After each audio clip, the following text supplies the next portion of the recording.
Assalamualaikum warahmatullahi wabarakatuh. Berjumpa kembali bersama saya Septia Dwi Wardaniah di Septiawi Channel sebagai media pembelajaran mata pelajaran pendidikan agama Islam dan budi pekerti. Terus dukung channel ini untuk memberikan video pembelajaran dengan cara like, comment, share, subscribe, dan klik icon loncengnya.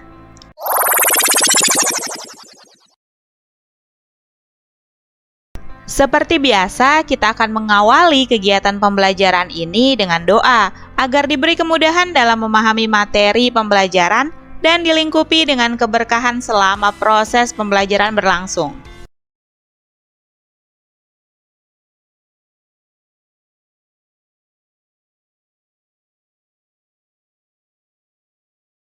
Amin, Allahumma amin. Semoga usaha kita dalam menambah ilmu pengetahuan agama ini dinilai pahala yang dicatat oleh malaikat Raqib.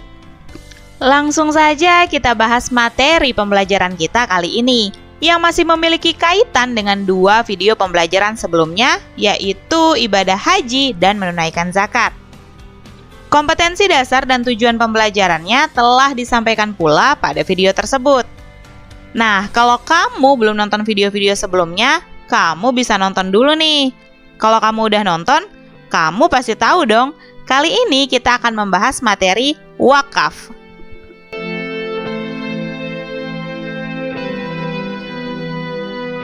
Seperti yang telah disampaikan pada video pembelajaran sebelumnya, pada materi wakaf ini kita akan membahas beberapa hal, yaitu definisi wakaf, hukum wakaf serta dalil Al-Quran dan hadis, rukun wakaf beserta syarat dan ketentuan dari masing-masing rukun wakaf, hikmah dan keutamaan wakaf, harta wakaf dan pemanfaatan wakaf, prinsip-prinsip pengelolaan wakaf.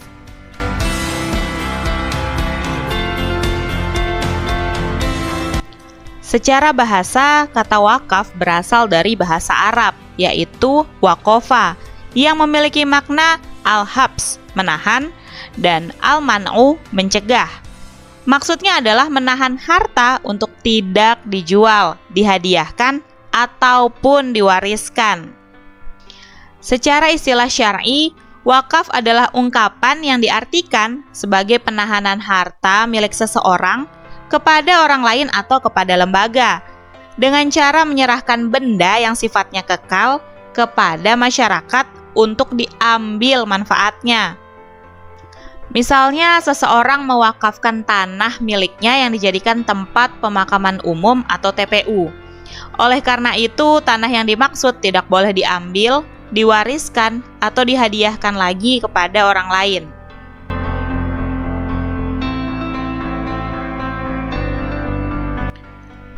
Orang yang melaksanakan wakaf atau mewakafkan sesuatu disebut dengan al-waqif. Jadi, bila ada seseorang yang mewakafkan sesuatu, atau jika kita kembali ke contoh kasus sebelumnya, di mana ada seseorang yang mewakafkan tanah untuk dijadikan sebagai tempat pemakaman umum, maka orang tersebutlah yang disebut sebagai wakif. Lalu ada juga benda yang diwakafkan, yang disebut dengan al-mauquf. Dan tentu saja ada orang atau sekelompok orang atau sebuah badan organisasi yang menerima benda wakaf tersebut yang disebut dengan nair. Hukum melaksanakan wakaf adalah sunnah. Namun bagi pemberi wakaf atau wakif, merupakan amaliyah sunnah yang sangat besar manfaatnya. Kamu tahu nggak kenapa disebut sebagai amaliyah sunnah yang sangat besar manfaatnya? Nah, wakaf ini dikatakan sebagai amaliyah sunnah yang sangat besar manfaatnya karena wakaf merupakan sodakoh jariyah atau amal jariyah bagi wakif, pelaku wakaf. Udah tahu dong ya, salah satu amalan yang tidak terputus meski kita telah meninggal dunia adalah amal jariyah. Jadi, meskipun wakif telah meninggal dunia, selama apa yang dia wakafkan tersebut masih memiliki manfaat dan kegunaan, maka pahala amalan tersebut akan terus mengalir baginya. Masya Allah, luar biasa sekali bukan manfaat wakaf ini? Wakaf merupakan salah satu perbuatan terpuji yang sangat dianjurkan dalam Islam, Hal ini dapat kita lihat dalam sebuah ayat Al-Quran, yaitu Quran Surah Ali Imran surah ketiga ayat 92 berikut.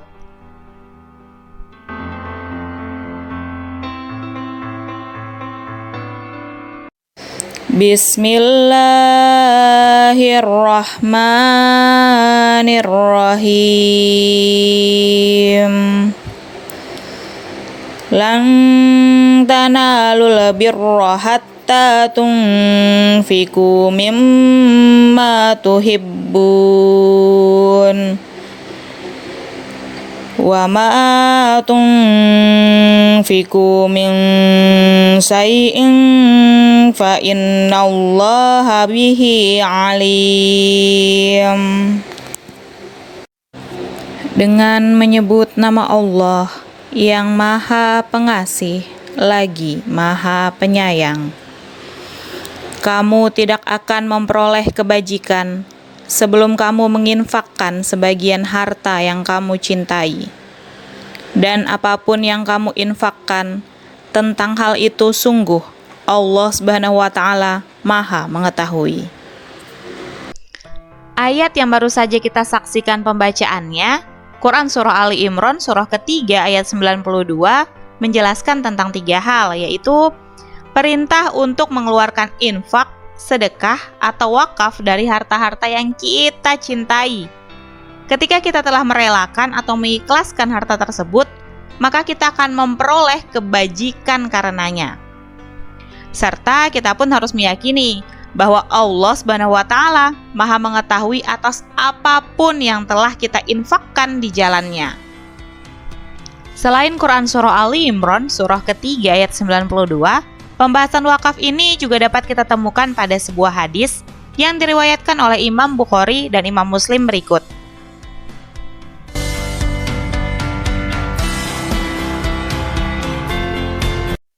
An Abi Hurairah anna Rasulullah qala Iza matal insanu in qata'a amaluhu illa min salas shadaqah jariyah au ilmin yuntafa'u bihi aw walidin sholihin yad'u lahu. Dari Abu Hurairah bahwa Rasulullah Shallallahu alaihi wasallam bersabda, apabila seseorang meninggal, maka amalannya terputus kecuali 3 perkara: sedekah jariyah, ilmu yang bermanfaat, atau anak soleh yang mendoakannya. Hadis riwayat Bukhari dan Muslim.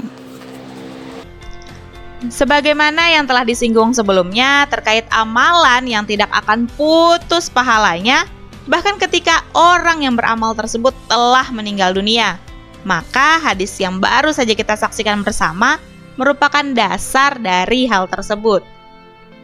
Hadis yang diriwayatkan oleh Imam Bukhari dan Imam Muslim tersebut menjelaskan bahwa ketika kita telah meninggal dunia, maka seluruh amalan kita akan terputus. Namun terdapat 3 amalan yang akan tetap mengalir pahalanya, yaitu sedekah jariyah, yang disepakati para ulama merupakan wakaf. Lalu ilmu yang bermanfaat yang kita bagikan, kita sharing kepada orang lain. Jadi jangan pernah pelit untuk berbagi ilmu.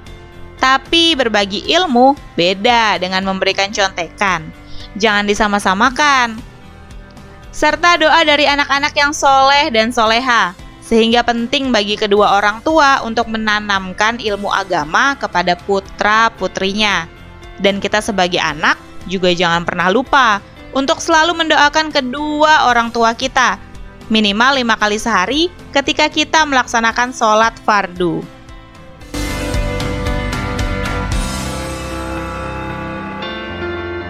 Rukun wakaf merupakan segala sesuatu yang harus ada atau terpenuhi ketika sedang dalam proses pelaksanaan wakaf. Rukun wakaf terdiri atas 4 hal, yaitu yang pertama, orang yang berwakaf harus hadir. Kedua, benda yang diwakafkan benar adanya. Yang ketiga, orang yang menerima wakaf. Serta yang keempat adalah lafaz atau ikrar wakaf. Keempat rukun tersebut haruslah dipenuhi tanpa terkecuali. Nah, rukun wakaf tadi tidak sembarangan. ternyata ada syarat yang harus dipenuhi dari setiap rukunnya. Apa saja syarat-syarat dari setiap rukun wakaf tersebut? Yuk langsung saja kita bahas satu persatu.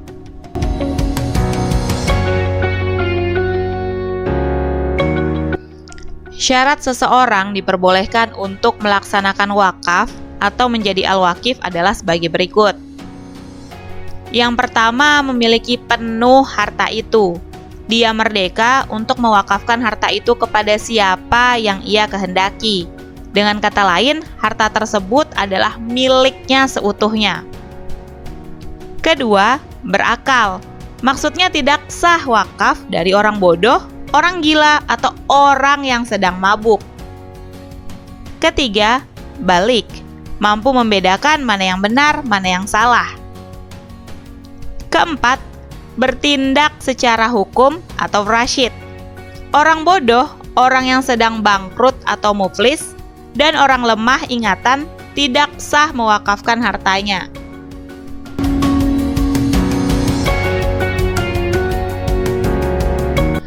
Syarat yang harus dipenuhi agar suatu benda boleh untuk diwakafkan atau disebut dengan al-mauquf adalah sebagai berikut.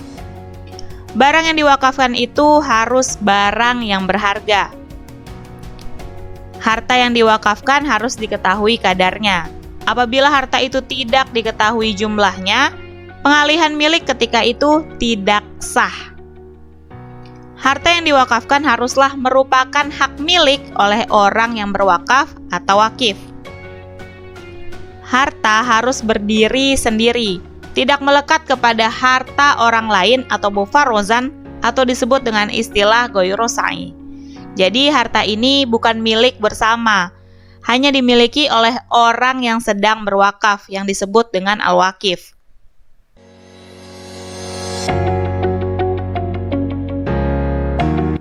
Harta yang diwakafkan memiliki manfaat wakaf atau al-mauquf alaihi yang diterima oleh seseorang, sekelompok orang, atau badan hukum yang diberi tugas mengurus dan menerima barang wakaf. Orang yang menerima wakaf diklasifikasikan menjadi dua, yaitu sebagai berikut. Pertama, tertentu atau muayyan, artinya orang yang menerima wakaf jelas jumlahnya, apakah seseorang, dua orang, atau sekumpulan orang yang semuanya mempunyai kriteria tertentu dan tidak boleh diubah. Persyaratan bagi orang yang menerima wakaf tersebut atau al-mauquf muayyan adalah orang yang boleh memiliki harta ahlan li al-tamlik. Dengan demikian, orang muslim merdeka dan kafir rimni atau non-muslim yang bersahabat yang memenuhi syarat tersebut boleh memiliki harta wakaf. Orang bodoh, hamba sahaya, dan orang gila tidak sah untuk menerima wakaf. Tidak tertentu atau ghairu muayyan, artinya berwakaf itu tidak ditentukan kriterianya secara rinci, seperti untuk orang fakir, orang miskin, tempat ibadah, makam, dan lain-lain. Syarat-syarat yang berkaitan dengan ghairu muayyan, yaitu yang menerima wakaf, hendaklah dapat menjadikan wakaf tersebut untuk kebaikan, dan dengan wakaf dapat mendekatkan diri kepada Allah Subhanahu wa Ta'ala.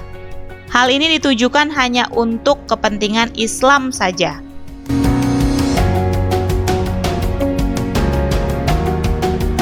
Syarat-syarat yang harus dipenuhi yang berkaitan dengan lafaz atau ikrar atau biasa juga disebut dengan sigat ketika sedang melaksanakan wakaf adalah sebagai berikut. Yang pertama, ucapan ikrar wakaf harus mengandung kata-kata yang menunjukkan kekalnya atau ta'bid. Tidak sah wakaf jika ucapannya dengan batas waktu tertentu. Kedua, ucapan ikrar wakaf dapat direalisasikan segera atau tanjis, tanpa disangkutkan atau digantungkan kepada syarat tertentu. Ketiga, ucapan ikrar wakaf bersifat pasti. Keempat, ucapan ikrar wakaf tidak diikuti oleh syarat yang membatalkan. Kelima, ucapan tersebut mengandung suatu tujuan dan menggunakan kalimat yang singkat, jelas, sehingga mudah dipahami. Nah, itu tadi 4 rukun wakaf yang harus dipenuhi, beserta syarat-syarat yang ditetapkan dalam setiap rukun wakaf yang ada. Apabila semua persyaratan tersebut dapat terpenuhi, maka penguasaan atas benda wakaf bagi penerima wakaf menjadi sah. Pelaku wakaf atau yang biasa disebut dengan wakif tidak dapat lagi menarik kembali kepemilikan harta tersebut karena telah berpindah kepada Allah Subhanahu wa taala. Dan penguasaan harta tersebut berpindah kepada orang yang menerima wakaf. Secara umum, penerima wakaf dianggap pemiliknya, tetapi bersifat tidak penuh atau disebut dengan ghairu tammah.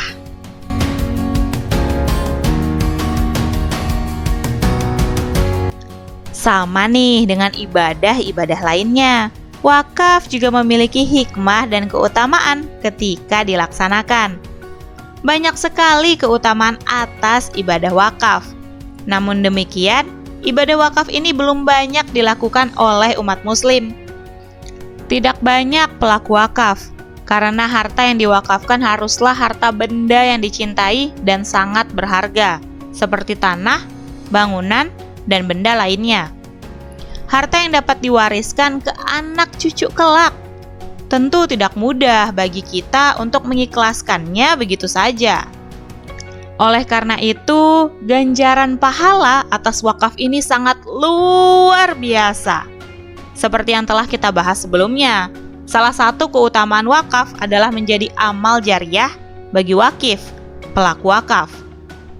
Selama benda wakaf masih dapat dirasakan manfaatnya bagi orang lain, maka pahala atas amalan tersebut akan terus mengalir bagi al-wakif, meski al-wakif telah meninggal dunia.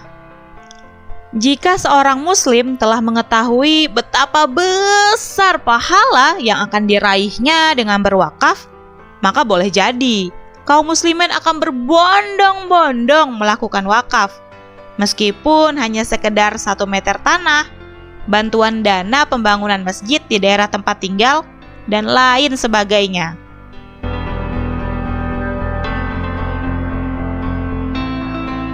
Jika kita tinjau dari hadis Rasulullah SAW terkait wakaf, serta amalan para sahabat yang berwakaf, maka dapat kita lihat bahwa harta wakaf berupa benda yang tidak habis dipakai dan tidak rusak jika dimanfaatkan. Baik itu merupakan benda bergerak maupun benda tidak bergerak. Jadi wakaf itu berbeda dengan sedekah biasa. Misalnya sedekah nasi bungkus nih bagi para homeless atau orang yang tidak punya tempat tinggal. Ketika manfaat nasi bungkus itu telah digunakan, yaitu untuk mengenyangkan dan memberi tenaga untuk beribadah, maka habislah sudah manfaatnya. Sedekah yang seperti itu bukanlah wakaf dan tidak dapat menjadi sedekah atau amal jariah karena manfaat bendanya telah habis sekali pakai. Tentu berbeda ketika kita berwakaf tanah untuk pembangunan masjid atau menyumbangkan dana untuk pembangunan masjid. Setelah masjid berdiri, meski telah dimanfaatkan untuk sholat berkali-kali, kegiatan perayaan hari besar berkali-kali, dan kegiatan-kegiatan ibadah lainnya, manfaat dari rumah ibadah itu tidak habis-habis, sehingga pahala akan terus mengalir bagi al-wakif selama manfaat masjid tersebut dapat terus dirasakan oleh masyarakat. Itulah yang dinamakan wakaf, yang menjadi amal jariah bagi al-wakif. Sebagai contoh, Umar bin Khattab radhiyallahu anhu mewakafkan sebidang tanah di Khaibar. Khalid bin Walid radhiyallahu anhu mewakafkan pakaian perang dan kudanya. Harta benda wakaf adalah harta benda yang memiliki daya tahan lama dan manfaat jangka panjang. Selain itu, harta wakaf mempunyai nilai ekonomi menurut syariah. Nah, harta wakaf ini dapat digolongkan menjadi 2 jenis, yaitu wakaf benda tidak bergerak dan wakaf benda bergerak. Maksudnya bagaimana? Yuk langsung saja kita bahas bersama-sama.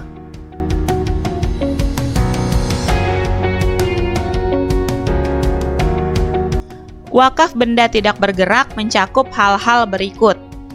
Pertama, hak atas tanah sesuai dengan ketentuan peraturan perundang-undangan yang berlaku, baik yang sudah maupun yang belum terdaftar. Karena ketika seseorang berwakaf, bisa jadi langsung diurus administrasinya bahwa harta tersebut telah diwakafkan, namun terkadang ada pula yang tidak segera diurus administrasinya. Kedua, bangunan atau bagian bangunan yang berdiri di atas tanah. Ketiga, tanaman dan benda lain yang berkaitan dengan tanah. Keempat, hak milik atas satuan rumah susun sesuai dengan ketentuan peraturan perundang-undangan yang berlaku.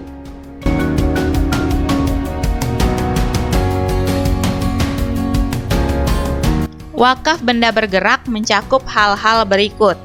Pertama, wakaf uang dilakukan oleh lembaga keuangan syariah yang ditunjuk oleh Menteri Agama. Dana wakaf berupa uang dapat diinvestasikan pada aset-aset finansial dan pada aset real. Kedua, logam mulia, yaitu logam dan batu mulia yang memiliki manfaat jangka panjang. Ketiga, surat berharga. 4. Kendaraan. 5. Hak atas kekayaan intelektual atau haki. Haki mencakup hak cipta, hak paten, merek, dan desain produk industri. Keenam, hak sewa seperti wakaf bangunan dalam bentuk rumah.